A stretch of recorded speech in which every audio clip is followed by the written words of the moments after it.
La culture moderne a tenté de redéfinir la sexualité comme un droit personnel, que l'individu peut exercer comme il le souhaite. Le comportement sexuel est considéré comme un choix personnel, comparable à la décision d'acheter une maison ou de louer un appartement.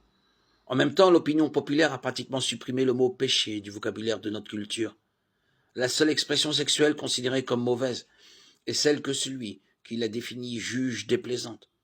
Cependant, l'acceptabilité sociale varie tellement que même les actes les plus vils seraient considérés comme justifiés par beaucoup. Ainsi, avant de pouvoir déterminer pourquoi le péché sexuel est si important, nous devons le définir. Heureusement, l'homme n'a jamais eu le privilège de définir le péché. Celui qui a créé la sexualité a également le droit d'en fixer les limites, et la Bible est claire sur les lignes directrices. Lorsque Dieu créa le premier homme, Adam, et lui amena la première femme, Ève, il les unit par le mariage et déclara que cela était très bon. Genèse 1, 31, 2, 18, 24. À cette époque, Dieu a introduit la sexualité et a fixé les limites de son expression.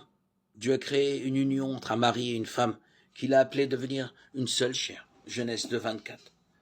Matthieu 19, 6. Marc 18, Éphésiens 5, 31. Il a ensuite défini toute activité sexuelle en dehors de la relation mari-femme comme une violation de son don. La fornication, l'homosexualité, la pornographie et la luxure sont toutes des violations de l'intention de Dieu lorsqu'il a créé l'acte sexuel. 1 Corinthiens 6, 9, 18, Jude 1, 7, Matthieu 5, 28.